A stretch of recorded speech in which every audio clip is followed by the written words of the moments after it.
Hey guys, so recently a company reached out to me who makes GPS and car alarm systems, and they were kind enough to send me down a car alarm system for me to install in my car. Now, this car alarm system has some pretty cool features such as GPS, remote startup and shutdown, passive keyless entry, start stop button, the works. But the coolest feature of all to me is the fact that you can actually control your car with an app on your phone from anywhere in the world. So say somebody steals your car or something, you can literally shut down your car with an app on your phone and track it using GPS. I find that's pretty cool. So let's get on to the unboxing tutorial and installation, but before that, let me show you guys the system in action. Dude, you forgot to cue the intro.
Okay, so here's the box it comes with.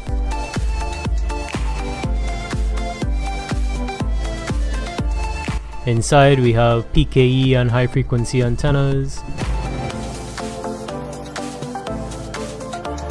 2 key fobs,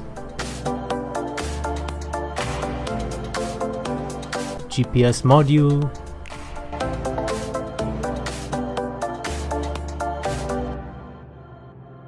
ultrasonic sensor,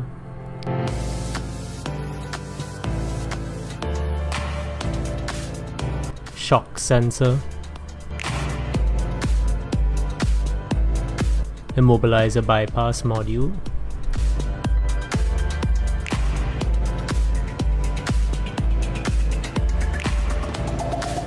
reset button,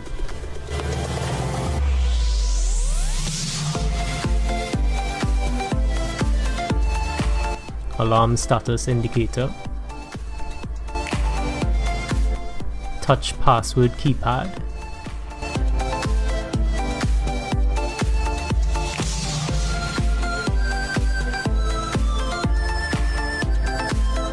ignition wiring harness, 22-pin main wiring harness, start-stop button, the brain of the system or the main unit,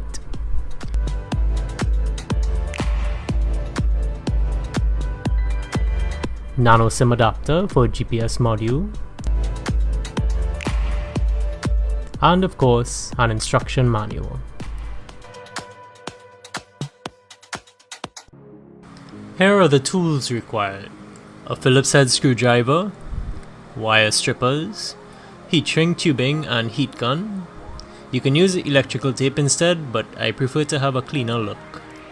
A multimeter, soldering iron and solder.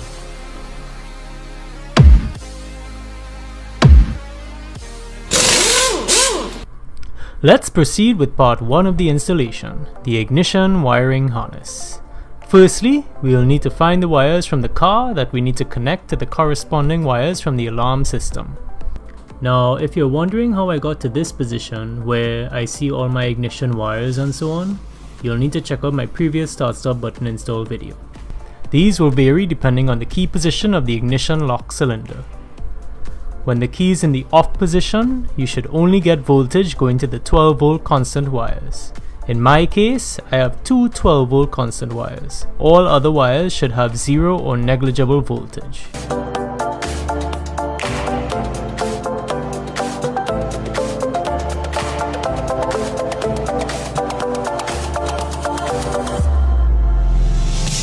When the key is in the accessory position, you should get a 12 volt reading for your accessory wire or wires, as well as your 12 volt constant wires.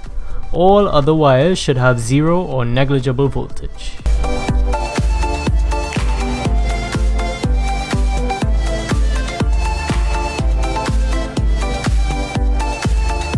When the key is in the on position, you should get a 12 volt reading for your ignition or on wires, as well as your accessory and 12 volt constant wires. All other wires should have a 0 or negligible voltage.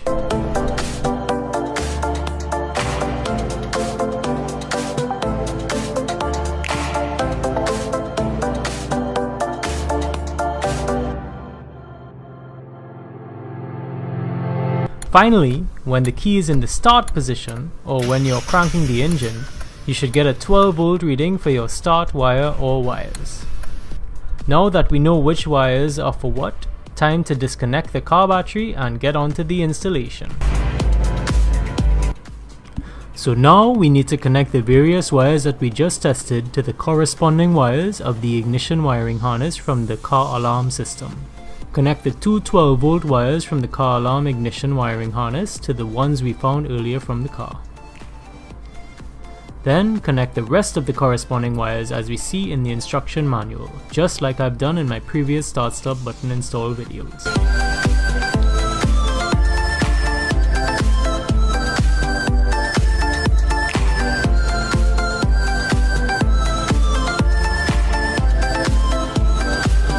If your car key has a chip in it, then you will need to use the included immobilizer bypass module. Connect the yellow and black wire from the 22-pin wiring harness to the black wire of the immobilizer bypass module, or in this case, the grey wire. Then connect the red wire from the immobilizer bypass module to your 12 volt constant. You then need to wrap the RFID sense wires around the ignition lock cylinder about 3 to 5 times to ensure a good connection. Take your original key and place it in the box of the immobilizer bypass module.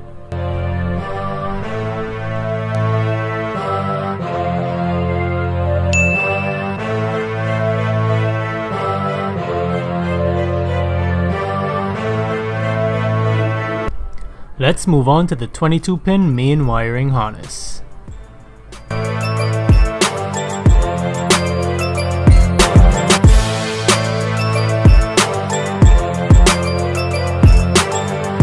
Let's tackle the central door locking system first. In my case, I have a negative trigger lock system, so I need to follow the corresponding wiring method. So in my case, connect the white and black wire to the wire which unlocks the doors when it receives 12 volts, and connect the white wire to the wire which locks the doors when it receives 12 volts. Connect the yellow and black wires to ground, and ignore the orange and black wires. You can tape them off with electrical tape or something.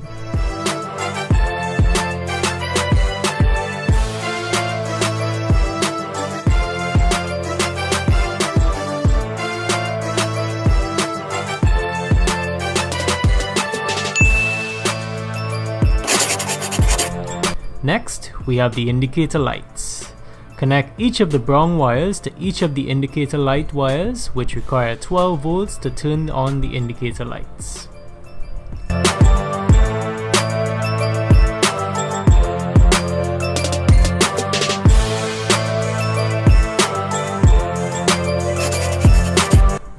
we have the siren wire. In my case, my siren requires 12 volts to power it, so I need to connect the red and black wire to the 12 volt constant and connect the pink wire to the wire from the siren that requires 12 volts to power it. Next, we have the fuel pump wire, which receives 12 volts when the fuel pump is running. If you cannot find that wire, then just connect this to your 12 volt constant. Next, we have the door alarm trigger wire. If you have a negative side door trigger, then connect the grey wire to the wire which receives 12 volts when the door is open.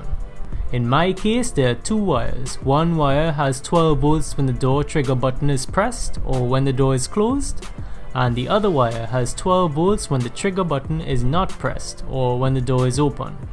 Connect the grey wire to that one.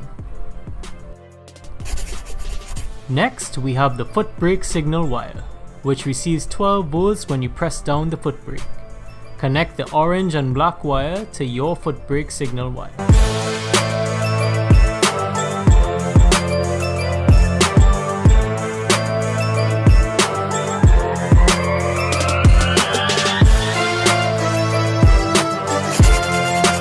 Next, connect the two black wires to ground, and if your car is automatic, then connect the orange wire to ground as well.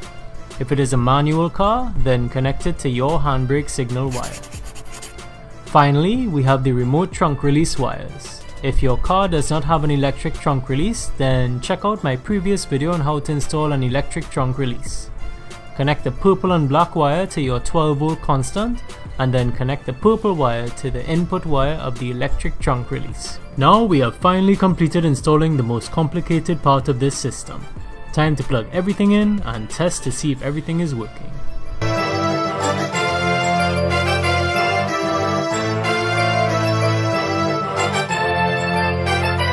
Once all is well, we can clean up all of the wires, solder and use heat shrink tubing where necessary, install the PKE antennas and high frequency antenna in the correct places, as well as the start stop button, alarm status indicator, and any other additional accessories such as shock sensor, ultrasonic sensor, GPS module, and touch password keypad.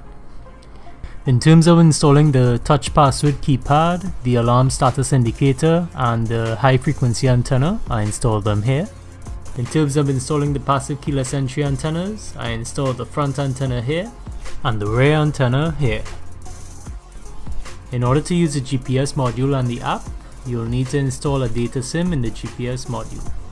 Once done, the app should function perfectly. Alright, and there we have it guys, how to install a passive keyless entry car alarm system with GPS and app tracking and all these added features. If you have any questions, comments or suggestions, please feel free to leave them in the comment section below and I'll do my best to answer them. If you like the video, give it a like. If you dislike the video, give it a dislike. Anyways, thanks for watching guys, take care and see you all in the next one.